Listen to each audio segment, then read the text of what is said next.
So, welcome to this session. Please have a seat. There is an echo being picked up. I'm okay, but it's a little loud. Slight volume will be good. Oh, maybe this can be something is picking up. Anyway, I can slowly speak, and is this helping? Maybe. No, it's So today I will be. Does anyone have a laptop, or is anybody trying this now? Or we can try it in the breakfast. Okay. So the place we were at before lunch was to discuss some of the basics of HPC, including last topic we discussed was performance, right? Yeah, performance. Randolph's law, Gustafson's law. Then we reduced. Then we discussed work and span. Then work and span was a modern attempt to performance evaluation that was used to measure how a parallel program, how much parallelism a parallel program has. Remember? Yeah. And then how many processors it is worth providing the parallel program with. This is what we discussed, the most recent. Before that, I discussed some of the basics of parallel programming, including the different models. Before that, we discussed the processors, vector parallelism, things like that. So we are going to discuss some basics that one needs to follow, no matter whether one is doing anything serially or parallelly.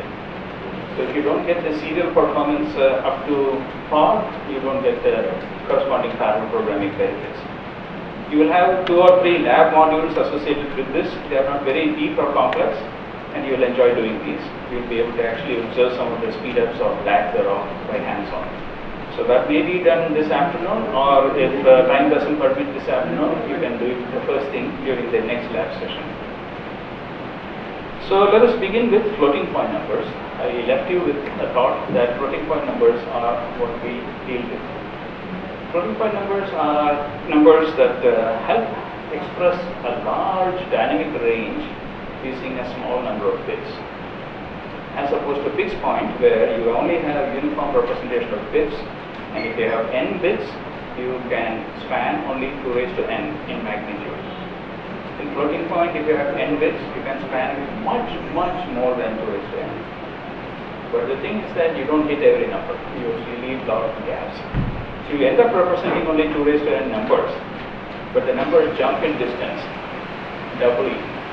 So then you get the effect of spanning a humongous range. So single precision numbers, let me give you some intuition. Okay, single precision numbers, a single precision floating point are an attempt to represent real numbers using 32-bit quantities. It has 1 bit of sign. I may get some number off, let us say 22 mantissa bits or 23, I think including the hidden mantissa, and the rest are exponent.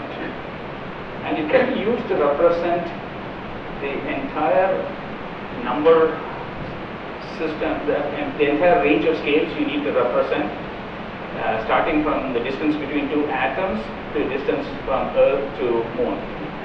So that's the kind of range it can span. So it's a ridiculous range I'm talking about. The number of atomic distances to Moon is very high, or some other planet. So that's the advantage of floating point. Using 32 bits, you can span this range. But then there is error. Okay, so floating point numbers are found everywhere. They are in financial software. So in companies where financial transactions are being done and stock trading is done and all the automatic financial software executes, so they are really worried about floating point representations, whether it is rounding correctly according to specification. Embedded controllers, computer graphics and simulation, air traffic trajectory definition, machining. Anybody into prosthetics or 3D printing, 3D manufacturing, they're all worried about tracing real surfaces. And if the error calculation is not right, your prosthetic may not come out right. There are 2 things here. One is the error should be minimized by using the right floating point expression, and the other is to make it portable. So whenever you get a certain rounding effect on one platform, one software, you translate to another platform, another piece of software, it should behave the same. So portability is also important. Otherwise, the code just doesn't reliably get used. So this is just a high-level jovial statement. In HPC, most cases, what we do is we put in floating point numbers, we get floating point numbers out, and these floating point numbers coming out may represent the weather patterns or the climatic predictions or how the tectonics are moving. So just the numbers are all we have, and we should be able to reliably interpret these numbers and make sense of the signs. And we had a lot of the money and electricity goes in also.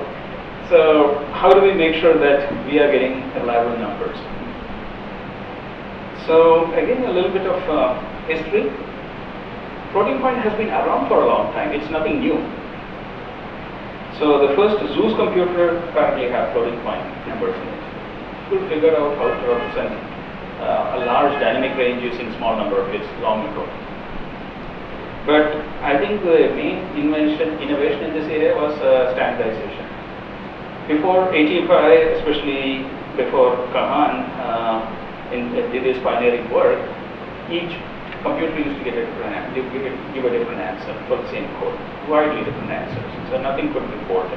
They had IBM specific floating point. Intel was probably there, yeah. Companies could. So what Kahan did was to make sure that the rounding rules are defined in a standardized way. So if you, I have some examples, but if you basically have two numbers S1, mantissa 1, exponent 1, sine 2, mantissa 2, exponent 2, and if you have to add them, you have to first normalize the exponent so that one of the exponents becomes equal to the other, and correspondingly mantissa is adjusted. So basically, if you have 10 raised to 6 and 10 raised to 5, you have to make the 10 raised to 5's exponent become 10 raised to 6 and correspondingly scale down the mantissa. So and then you have to do the mantissa addition, and then you have to see where in the floating point number scale the number falls. So if the quantity is here, you have to either round down or round up. So the rounding step is important. There are several other rounding modes. Round to nearest, round towards minus infinity, round towards plus infinity, all those rounding modes are available. So those words correctly defined by in a standard way. So yeah, this diagram would have been helpful. So this is a single bit floating point, sine bit, mantissa, and exponent. In this fashion, this is how humans like to look at it. But in a computer world, it is represented as sine bit, exponent, and then mantissa. The reason being, you can then treat these numbers as normal unsigned quantities and do a comparison. Two floating point numbers, S, E, and M, and S prime, E prime, and M prime. If they are arranged this way, the comparison can be done position-wise very easily. You can see which sign is bigger, positive or negative, so you know which number is bigger. If the signs are equal, you can do a normal unsigned comparison of the exponents. If one exponent is bigger than the other, you know how the answer is going. Otherwise, you can do the mantissa. So this layout is important. So arithmetic libraries can do an unsigned comparison and quickly tell whether the one number is above the other. But the value itself is sine times mantissa times 2 raised to e. I can write it as 2 raised to e. So this is how the since I have a pen now, I can keep this around. But since I have a pen now, I can write it as sine times. I can add a page. So if I have an SEM triple, the value it represents is sine times mantissa times 2 raised to e. It's an important observation because if you have 8 bits here, the value that you get is, and if this 8 numbers are, so what's the largest number we can represent using 8 bits? Let us talk unsigned. we know it is 2 raised to 8, right, 256, okay. But the actual number that is yielded is this value sitting as the exponent of a 2, because I said the value is 2 raised to the magnitude sitting here. And the magnitude sitting here is 2 raised to of the number of bits you allocate here. You see that? So if you allocate 8 bits, you can express the magnitude 256 in the exponent position, and correspondingly the value of the number is 2 raised to 256. So you see 2 raised to number of x bits happening, okay. That's what I was driving at. So if you have 3 exponent bits, then the largest exponent value you can represent is 2 raised to 3, which is 8, but the number you express effectively is 2 raised to 8, so which is 2 raised to 3. So you, whenever you see 2 to the n in computer science or any field, you should pay attention, because normally we pay attention only to 2 to the n, right?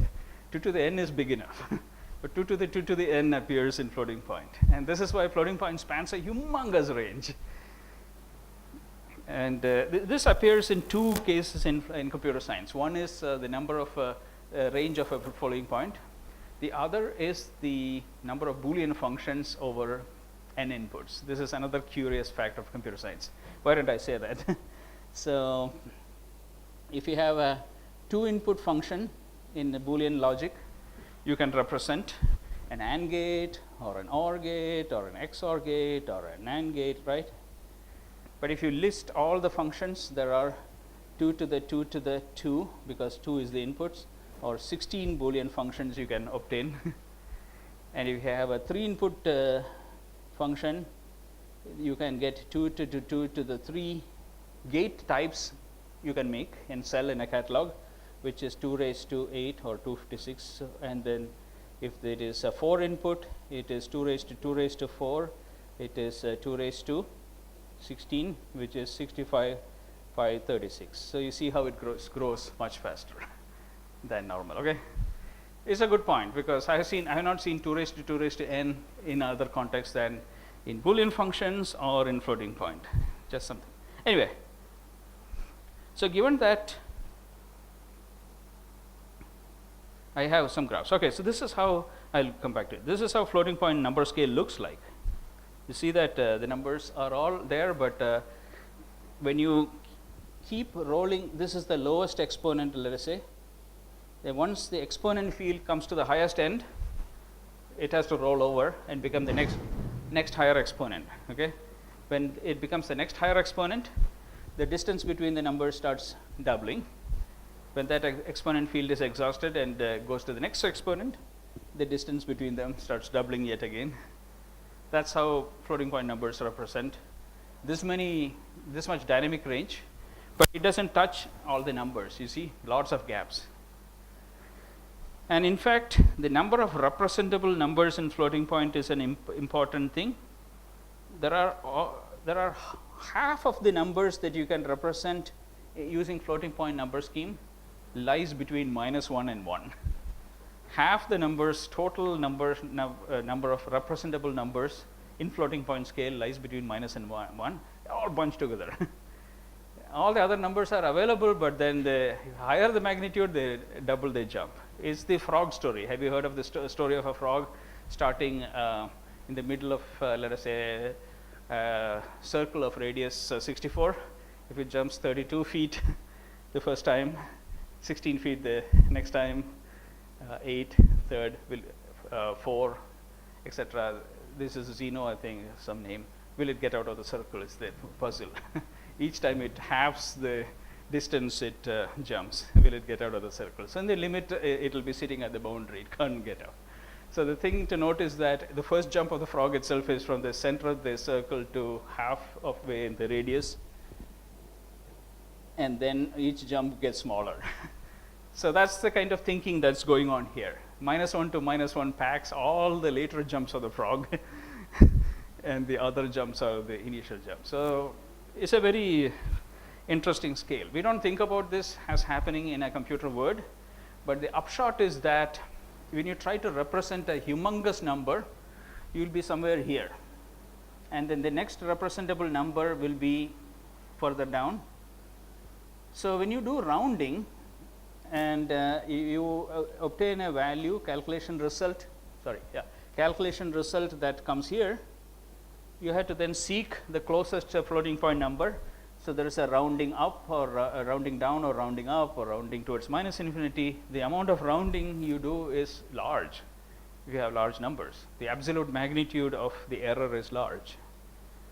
So this is why when you add a small floating point quantity which may be here and a large floating point quantity which may be here, the large dominates the small and the rounding error proportionally grows. Lots of interesting things exist. So we will be doing an experiment today or next time to understand this in a simple way, but it's a profound insight. Now this is my other depiction of floating point. If you had to do a cartoon of a floating point, it's like packing an elephant in a bottle. You somehow fitted this humongous dynamic range in a small number of bits. So the elephant is squished up and it's not very pretty. Okay, so now what does floating point error look like? Error is roughly, to a first approximation, error is the amount of rounding you had to do to represent the result back as a floating point number. So you may add two real numbers, okay, real numbers that are perfectly sitting here and let us say here. These are R1 and R2, but when you add according to floating point rules, the result may lie, let us say, somewhere here, R3, which is a real.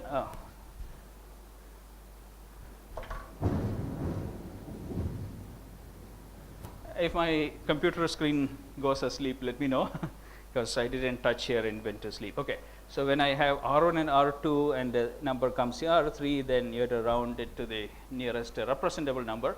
That's a rounding error.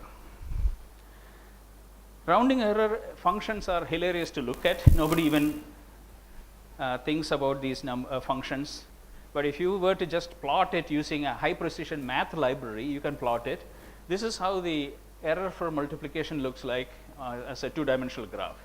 So here I am multiplying numbers between -1 and 2, -1 and 2, and then the result is just the error, the amount of rounding I do after the multiplication to jump to the nearest floating point. That is so non-intuitive, you don't want to work with these functions. They are very arbitrary. But don't worry, there is a IEEE rule that tells you what is the maximum error as a theorem.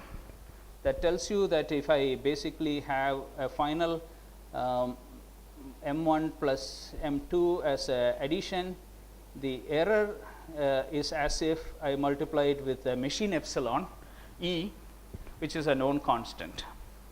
And E is of the order of 2 raised to minus the mantissa of the magnitude of the lowest mantissa bit. I will make up a number. I don't remember these. Let us say something like that. So E is some small quantity like that. But the thing to notice is that as and when M1 and M2 get larger, the error weighs the mantissa the magnitudes. So as the magnitudes grow, the E times magnitude also grows. So there are some points at which the error is very high, but then some points where the error completely cancels out. The plot for addition is even more beautiful. You can hang it on your wall. This is addition's error. So it cancels out in curious points. Zero error at some points. Those are points at which the M1 and M2 that you are adding are powers of 2. When numbers come in as powers of 2 and you add, error disappears. Anyway, those are all curious things you can exploit if you are building an arithmetic library. But for normal thinking people, they need a nice formula to bound the error. So the bounding of the error is what we need. We have a tool that we built in our group called FP Taylor that uses Taylor expansions. Some of you have heard of Taylor expansions. Anybody in science and physics or work with Taylor series. Taylor series is a function of f of x plus h is f of x plus h times f dash x, etc. So that's the idea we have mechanized in a tool with much more automation. So we can actually take expressions of this kind. They are still not very large. They involve 64, I think, something like that, 32 additions and multiplications. But finally, we want to know how much error is there in this function, because for some builders of important arithmetic libraries, they had to publish a max rounding error. It's useful to know that. So our tool can estimate the error and produce a surface plot. This is just for your general knowledge and thinking. So we have our tool that can give you this function as a loose fit for this error. This is the actual error if you compute it detailed, the gray. And our tool can estimate the error to be, quickly estimate it to be the yellow curve. But if you run our tool in a more tightly optimizing mode, it optimizes the error to something that is very close to the gray. Just general knowledge for you at this point. And if you want to use this tool for some purpose, like you are designing a high precision arithmetic library for some numerical calculation, you can use this tool to estimate error. That's one use. Many tools don't give you this tight an error estimate. It may go much higher. So the problem with highest coarse estimates is that you think there is so much error, you try to compensate the error using various mechanisms, which can be wasteful. If you know that the error is tightly bound, you can spend much less code in your code path sometimes.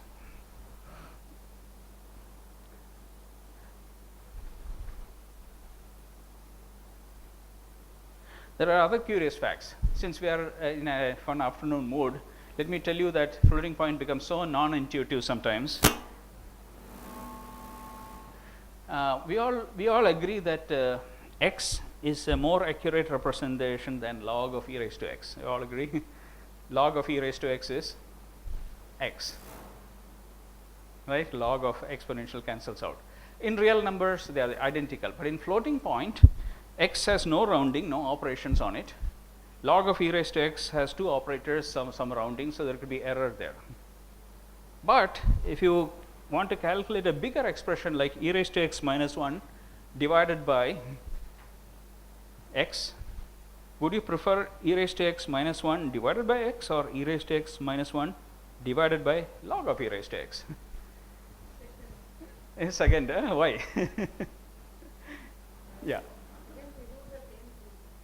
Yeah, something like that. Yeah, so you're thinking right, because the thing is, here you're plugging in a pristine quantity x, but here e raised to x calculation is going on. But here you are kind of doing the same calculation in the numerator and denominator. And the way error cancellation works out, division is like subtraction, so the error cancels out favorably. Not always, but in some regions, you will find the error cancelling out favorably, and this is more accurate in those regions. So it depends on the code that you are given is not the best code you put in. So if you are asked to compute the quadratic equation, I don't remember the best form, the minus b plus or minus square root of b square minus 4ac by 2a, that's not the best form. Apparently, there is a certain equivalent form that you can massage and get out using some tools, which are equivalent in real number sense, but in a floating point sense, one is better than the other. So you have to fish around for the right variant of an expression. And there is a tool that is called FP Herbie. If you are curious about these, this is not our tool. This is a tool from University of Washington, searches for the best variant of an FP expression. It can be a good tool to just try it out. It rewrites it in so many ways. It's all real number preserving, but finally when you plug it in, the round of error has gone down. Okay, it's a very well designed tool from University of Washington. The author's name is Pavel. I think that I got the spelling mostly. Google will correct it for you. Pancheka, yeah, is his name.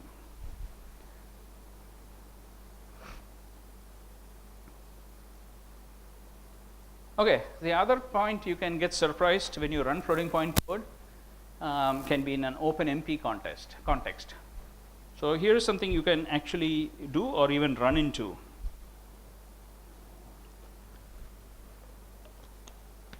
So we are going to do a dot product, inner product of A and B.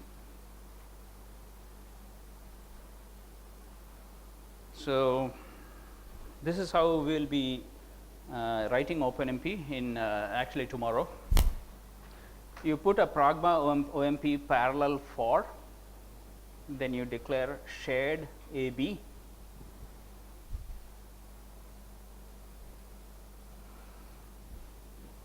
And they are declared in the outer context. A and B were arrays introduced here. So, the shared construct means that parallel OMP for pragma parallel OMP for splits this for loop into different threads of execution automatically. The way in which it splits the iterations across threads is defined by various things. You had to declare the blocking factor, in which case the first thread grabs hold of this many threads, block size of 4, the next thread blocks it by next 4. Some distribution is used. Sometimes dynamically it is decided. The 5th iteration may be picked up by the 10th thread if you use the dynamic scheduling. Dynamic scheduling is one where, based on the thread's busy status, if it is not busy, it can pick up an iteration. Somehow the iterations get distributed, and these variable declarations A and B are shared, but they are shared in the read only mode because I am only reading, and then I am writing sum into as the result. Sum is also declared in the outer scope.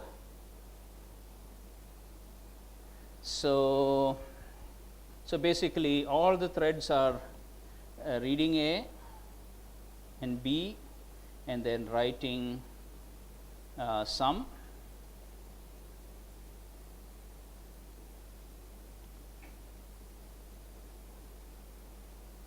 But they are all doing a sum plus equal to.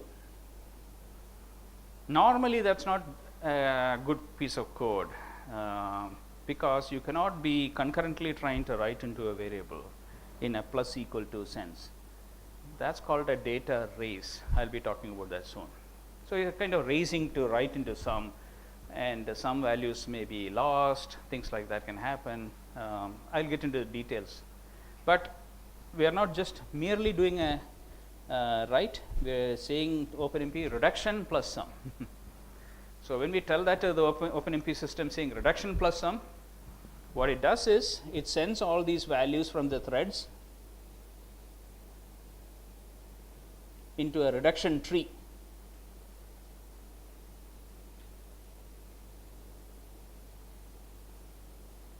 Some kind of reduction tree all these values flow into, and that is how the answer comes. So, the reduction process is arranged for by the OpenMP runtime.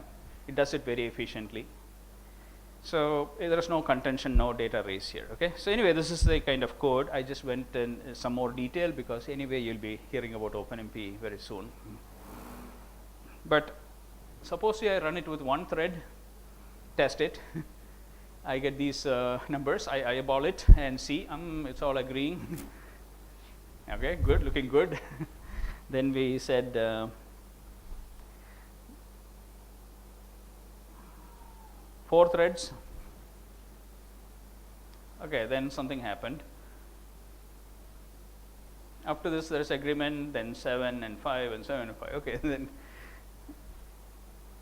this is basically the number of tests. I am running it with 4 threads, but I am administering some number, I think the 10 threads. 1, 2, 3, 4, 5, 6, 7, 8, 9, 10. Yeah, I am running it 10 times, I think. Yeah, that is what I did using dynamic schedule. So, then the answer in each test starts varying. So, this starts causing a worry, saying what is going on, I am not getting the same. So, initially you may be thinking that one thread 10 tests agree, let us ship it. 4 threads 10 tests, 3 tests bombed, meaning 3 tests are giving different answers. And 24 threads, it gets even more interesting. So, then it says who is to blame? Okay, who did that? There is nothing to blame. This is because floating point is any guesses why this is happening? So, what are these trees doing? So, the tree, I drew a tree here. I drew it as if it is a left leaning tree, but who knows what the tree shape is. Okay? If it is a dynamic scheduling, then it might be adding this way, and things like that, or the tree shape may be something else. So the tree shape is a function of the scheduling. So now you probably know the answer. Yeah. Yeah, you can say if you want to say it. What is going on, maybe. Yeah. So let us look at what arithmetic laws are obeyed by floating point.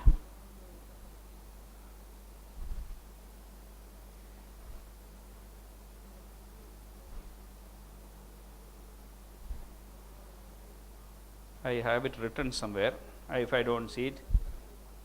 Yeah, so generally when you deal with arithmetic operations, you ask whether it is commutative or associative.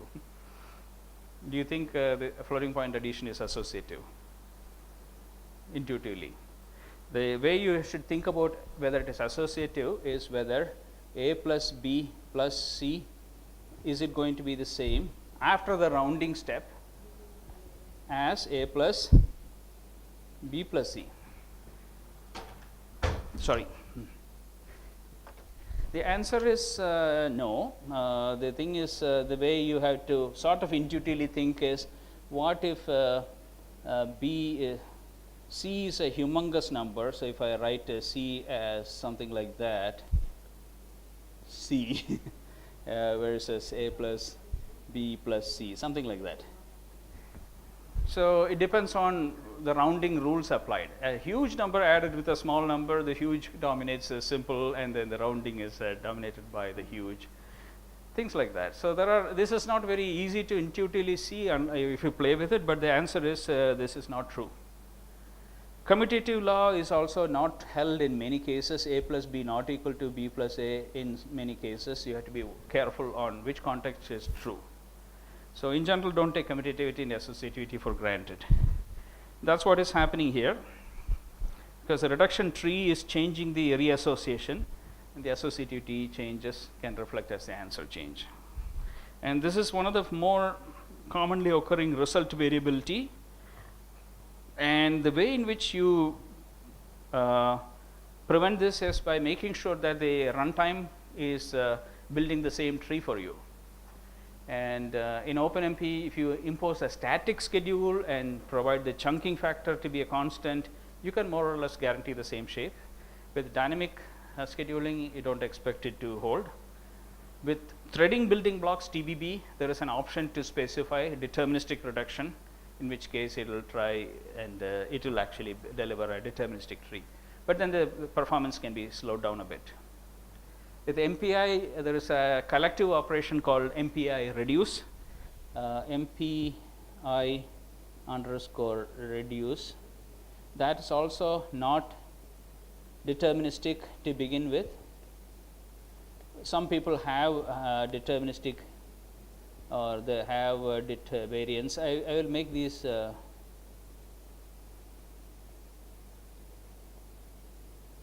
some people, meaning for instance Dr. James Demel of UC Berkeley has deterministic variance available. So anyway, this is a good statement to keep in mind by Kahan.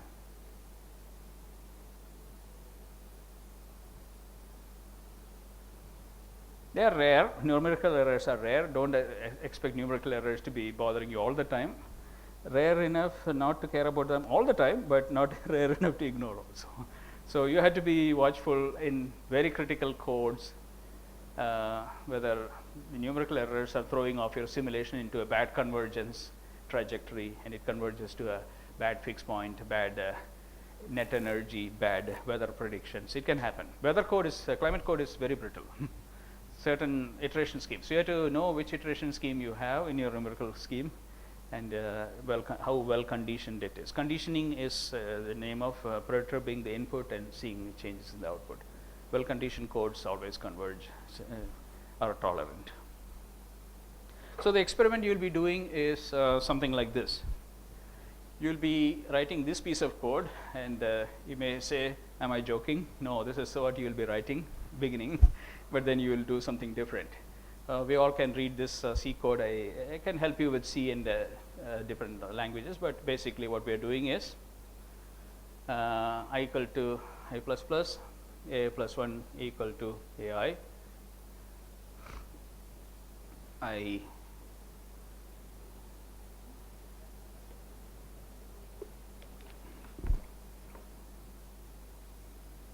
Yeah, I'm just pushing the summation forward. Is that clear? I just took a minute to reflect on what I'm doing. So I had a piece of code, some value sitting 1, 2, 3, 4, 5, 6 and all that. I'm pushing the summation forward. It's like a dung beetle rolling a dung forward and making the dung bigger. As it rolls, the dung gets bigger and bigger. You've seen that, dung beetles. So it's the idea. So I'm pushing the summation forward, it accumulates all the way forward. So when the iteration is over, that number is the biggest. So I may give you this piece of code also, and you may not like this piece of code because it looks ugly compared to the previous. Let's see what it is trying to do. For int struct int 1 to a size by 2. So I'm actually doing first there is a subdivision of the size by 2. That's the termination condition, and then each time it doubles. So there is some quantity that's doubling each time, and then I'm doing some other funny addition. So don't look at this code. I wrote it with a lot of thinking. This is what it is doing. So the previous code was doing A1 plus or equal to A0. Serial code was doing A2 plus equal to A1. You get the idea. What's the last? 16 plus or equal to A15. That was the serial code. Parallel code is doing A0 plus equal to A1, A2 plus equal to A3. So A0 and 1 are getting added. 2 and 3 are getting added. You can see what is happening, right? So 4 and 5 are getting added. The result, of course, goes into 4. That's the incidental. And then 6 and 7 are getting added, right? And then like that it goes on. Then 0 and 2 are getting added because the final result. So 0 and 1 are getting added. The result is sitting in 0, right? 2 and 3 are getting added. The result is sitting in 2. You saw that. 4 and 5 are getting added. The result is sitting in 4. 6 and 7 are getting added. The result is sitting in 6. So now I am adding a 0 and 2. The result is sitting in 0. And then 4 and 6 are getting added. The result is sitting in 4. Things like that. So you are building a balanced tree. This pattern is widely used in many loops. You will see in CUDA code and many other codes. Thank you. Yeah. So balanced addition is somehow realized, whereas this is what? This is a this is an unbalanced addition. So 1 is getting the result. 0 and 1 are added, and result is sitting in 1. 1 and 2 are added, result is sitting in 2, etc. So this is a left linear tree, and this is a balanced tree, doing the same job. In real numbers, thank you so much. Real numbers world, they should mean the same. And you should do this experiment, but I'll show you the results. It's still fun to do it for various numbers. Start with the array initialized with the smallest representable floating point number in single precision, just for fun. That's the smallest number, 1.2 10 raised to minus 38. And implement this, and for various sizes of the array, and you will see this saturating at some point. It won't climb. However big you make the array, at some point it saturates. Whereas this one will nicely scale. It's even doubling. You see that? 4 to 8, 2 to 4, etc. So it's doubling. And this is actually 1 order of magnitude bigger than this already, and this happily. So the idea is that if you add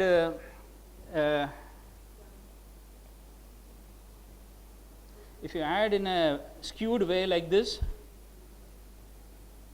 at some point this guy has become so big And now when the big goes here and gets a small, the big ignores the small and goes as the original big. It just ignores it. The rounding just doesn't care. So after some time, it doesn't pick up the little itty bitty flies that come its way. Just the big number goes on. Whereas if you do small, small, small, small, it gets into medium, you know, small, small, medium. So they all can enjoy uniform growth. So it'll grow arbitrarily. So when in doubt, don't add a skewed way. Try to somehow at least think of hugely skewed additions. That's all. The point is very simple, but it's a very simple experiment. So during IPDPS, there was a call for peachy parallel assignments. They want simple nuggets you can introduce in any parallel computing class. Because parallel computing class is a long endeavor. Why don't you just throw simple assignments along the way? This is one of the peachy assignments they liked, and it's included. IPDPS, supercomputing, they all have peachy parallel assignments. So you can track that.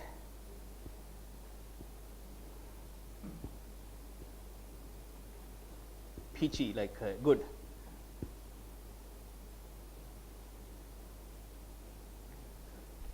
It's under the movement EduPar, Education and Parallel Computing. That workshop gets held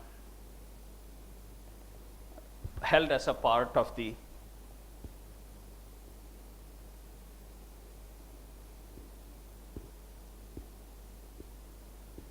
supercomputing or these conferences. Yeah.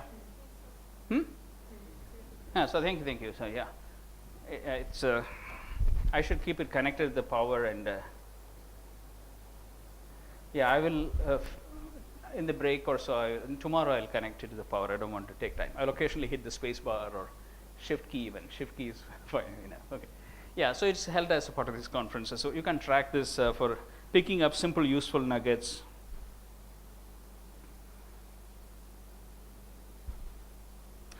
The other thing you have to worry about is the code you see is not the code you run. That's always important in parallel programming. The code you see is a Fortran code or some high-level code. It goes through several compiler transformations and gets lowered to LLVM. Maybe LLVM gets optimized to machine code. Lots of libraries get bound.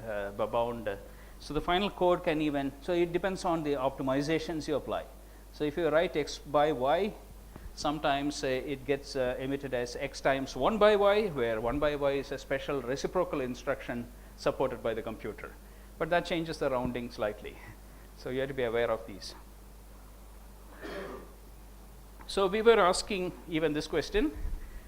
This is one of the cutting edge piece of work, cutting edge in a useful way. Nothing, the deep technologies are not rocket science, but this is a lot of careful thinking by my students and others. Is your science getting hijacked by your compiler? Because compilers are the intermediary between floating point code and the machine code. So we did an experiment. This is again a good showpiece. So my research assistants are into 3D printing. They have a 3D printing machine in their office. So they get these geometric models. And once they got this octopus model, they moved it by a large distance in X, Y, and Z, and then brought it back the same way. And they got that shape. It's a large distance, okay? So small octopus moved by even hundreds of meters, X, Y, Z. Then they said, okay, this looks funny, and you can teach floating point easily this way. Let's increase the distance even more, and this is what came out. That's not an octopus, right? So humongous amount of rounding can do this. Of course, this is only to scare people, but in real life, it may have some bad rounding effects. That's a point. So it's not. So this is showing as a reassociation, associativity, and arithmetic laws are not holding. Okay, it's a simple demonstration. But the more to the point, the code you run is not the code you see. Just I'll spend 5 minutes. The code that you write goes through higher level compiler optimization. So compiler is an entity you have to always think of in high performance computing. It's not something that you always trust. Compilers have bugs, have known to have bugs. They are getting rarer, but there were periods when integer compilation had undefined bugs associated with undefined. You have to be always aware of, is this code making sense? Who to blame? You should know which code path is likely to have a bug. But if you apply aggressive optimizations which are not IEEE safe, so the floating point standard for compilation says if you stay within IEEE safe flags, you are going to get prescribed behavior. IEEE unsafe is a completely loosely defined. So then you can bind different library functions, you can do people optimization. Sometimes you can substitute A plus B times C with an FMA of A, B, C, where FMA is a single instruction provided by the hardware. FMA is available in CPUs and GPUs. GPUs especially love to have FMA because they do a lot of reductions in them. So the advantage of FMA is that it uses only one operator essentially, so it's only one rounding step, whereas here you have two rounding steps. So usually the rounding error for FMA is let us say half, something like that, of the rounding error of two separate operations. That's why FMA. Plus they fuse the hardware unit of add and multiply into one. There are some cases where FMA gives you higher error. That's very rare, but I'll tell you what it is. If you do A plus B times something like that, I forget it, something like that, I can dredge it out. FMA can be higher error inducing. Somewhere where there's an opportunity to rewrite it, I think it's A times B minus A times C. Yeah, that's where FMA can be introduced to rewrite it as A times B minus C. Okay, that's the example. So here FMA unit will do these two in a single operation, whereas if B equal to C in value, then the normal addition, multiplication and addition is better because the error will be cancelled out in the subtraction, but FMA will still give you some error. There are some rare cases. This is an actual observation. Since you're all scientists from various disciplines, it's good to know what some scientists face. I don't face this every day, but some scientists have faced it. Optimizations can be climate changing. Wow, that's great, right? What does that mean? This team by Alison Baker and co, they have published a paper, new ensemble-based consistency test for community Earth system models. They are the ones who maintain the climate simulation code at NCAR in Colorado, and they try to make sure that the code keeps working on newer and newer computers, because this code has such an investment in human labor that when new machines come, you cannot throw it away. So, but when you port the code, it has to predict the same climate. So I'm told, and there are some atmospheric scientists here, right, in the back. Any atmospheric scientists here, climate scientists here? Gentlemen, do you do climate simulation? Somebody told me they do climate simulation. Yeah, you can tell me if that's what you do. But I was told that yeah, climate scientists maintain their code and try to maintain consistency.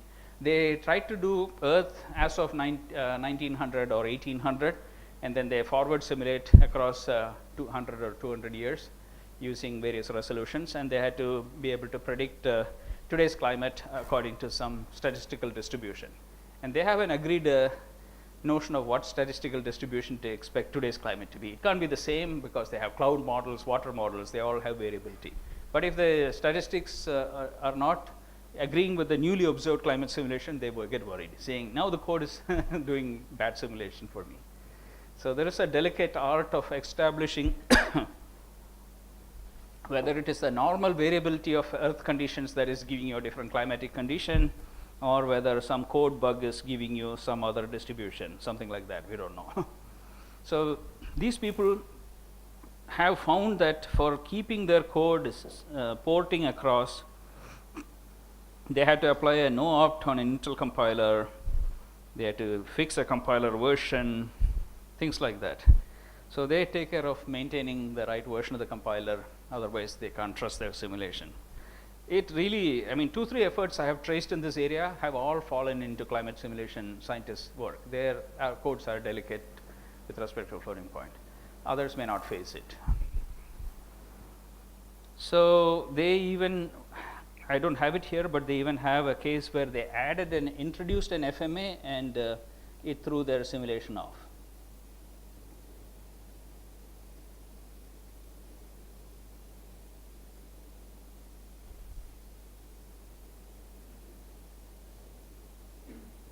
Fused, multiply, add.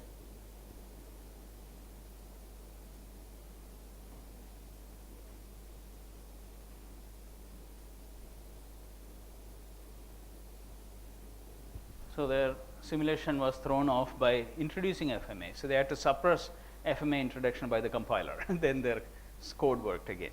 This is kind of backwards. FMA is supposed to make certain parts of their code have less rounding error, but having less rounding error someplace bothered the whole code. Much like I told you about the e raised to x minus 1 by x, right?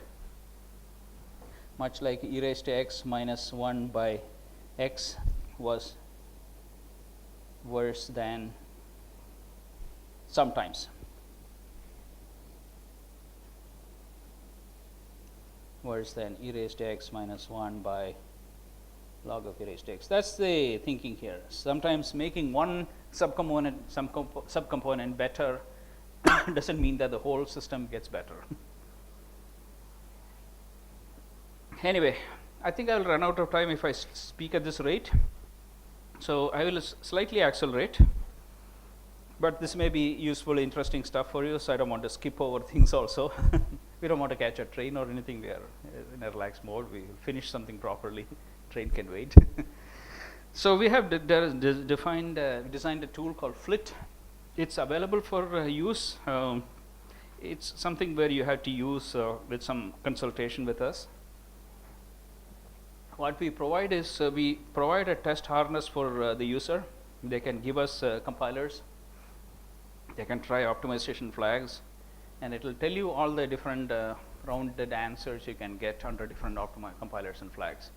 It's a quick testing facility for multiple test compilers.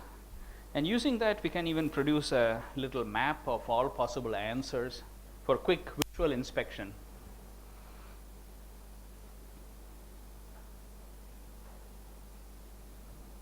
You cannot read sideways, but I'll try to read some of this. So this is some compensated dot product. This is another reorthogonalization scheme. This is a triangle area calculation. This is a reduction. We took a lot of tests. Those are simple tests. Then we subject them to different compiler optimizations, and then we plotted all possible compiler answers. So if you want to take one test here and see all the answers you can get under different optimizations, they can be read out as colors here. So this means black answer, red answer, orange answer, yellow answer, black answer. Colors don't mean anything, they are different answers, that's all. So black answer is not the same as yellow answer, that's all. So in this for this test, for these flags, we got 4 answers. For this test, very little variability. So we can kind of at a visual glance tell which flags are causing more variability. It can be a useful tool for the right scientist who is worried about this. Yeah. We also did another thing. We did 4 different compilers and tried to compare them across, saying which compiler is causing more rounding effects, more interesting rounding effects.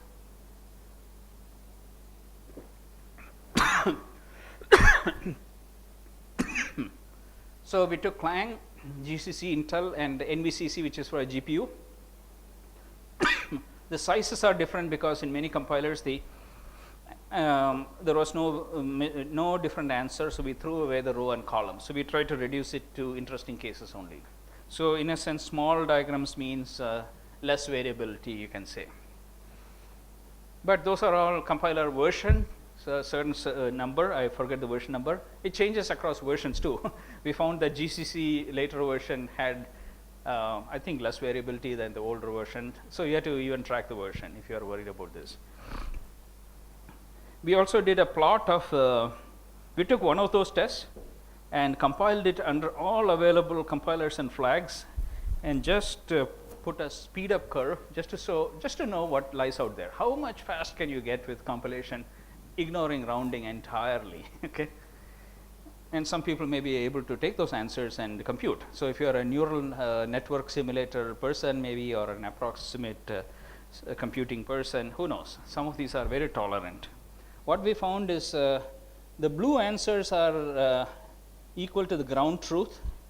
So the ground truth is GCC O0, I think. GCC O0 is very slow. O0 means no optimizations other than just C program goes into assembly, sort of.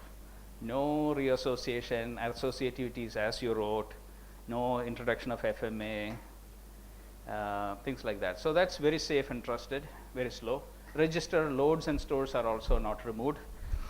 Or sometimes we can run it with O2. O2 is a normal bread and butter flag. Very few people run O0. O2 is the flag that people trust up to. O3 people are very afraid already. O3 is something that people are scared of. So we took O0, and O0's speed is normalized to be 1. So at the highest end, we can get a factor of 7 speed up, 6 to 7 based on O0. So who doesn't mind a factor of 6 speed up? We all love factor of 6 speed up. Then the red answer says whether the results agreed with the expected answer, which is O0 or not. So red means no agreement. So no blues here, but yeah, there are some good blues here. Those blue answers are in agreement for the data set. Again, this is not covering all the data, because all the data is too much. All the matrices need to be pumped in. But enough data for the user. This Clang++ compilation O3 with these flags was able to produce safe answers with a speed up of 6. So some people may use this tool to find the good operating points for the different compiler for different flag and say, I like this 6x speed up, my answer is still agreeing. It's a useful thing, because why parallelize and get the, why only parallelize and get the performance? You can maybe tune the compiler flag, everything adds up, finally it all adds up. Yeah, so good point to keep in mind that this is a possibility for some people. Because current mindset is paranoia. Current mindset is don't go beyond -O2 and always use double precision floating point, which is 64 bits. Double precision floating point is very good, but it may be too good, just wasting cache too much. If you go single precision, you get double the cache utilization and maybe good enough. So double to single itself always is already a big step up. With the new hardware coming from NVIDIA, they offer 16-bit. So some people like to do even 16-bit, but that's usually I've seen that only in neural networks and machine learning. Machine learning is apparently fairly tolerant. You can retune a machine learning deep neural network. How many of you are in machine learning here, or kind of interested? Yeah, machine learning is a hot and a fast area. Everybody is doing that. Unfortunately, I'm still catching up. But in machine learning, there's an opportunity to retrain a neural network to use low precision. That's happening a lot. And we also did other graphs saying with all the, so this is a finite element library. MFM is a finite element library. We took different tests that the user had written. We compiled and plotted the speed up. So all blue answers are safe. Blue answers are safe, and so we saw when we can get safe and when it is unsafe and fast, etc. So I will not talk more about this, except we have further tooling also. So sometimes the user doesn't just want to know is the answer same or different, but which module is causing you problem? Is there a module I could tune or tweak or replace such that the results are looking better and the speed is not lost? So we have a bisection search, which is like a binary search. It divides the space and finds out, yeah, this file has a function that is brittle, is changing its answer too much upon compilation. Why don't you replace that? that's a file. But we can even dig into, this file contains a certain function that is responsible. Sometimes we can pinpoint. So these are all powerful aspects which are not found in any tool. We have a tool being developed, and it's available on GitHub. So this is my closing, just for fun. I give talks and to various audiences, and some slides are meant to just lighten the mood. Don't fret about your repro, but flit it. Just apply my flit tool. Just a little sales pitch. Okay. This is my programmer Ian. These are Livermore scientists. We work together. So know your floating point numbers well. That's what I covered so far. I'm going slow because just to keep voice going and all that.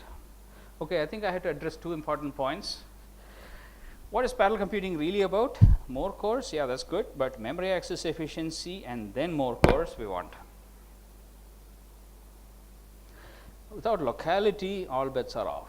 Local accesses, which means you should be friendly to your cache.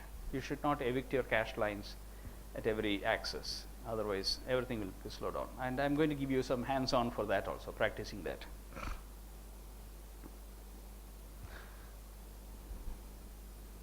Let's study these two codes and see which is better.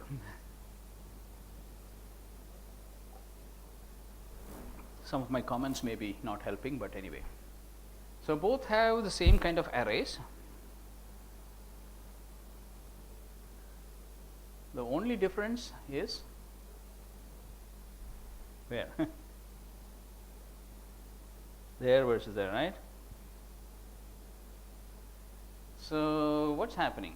So in here, I'm increasing the j index faster.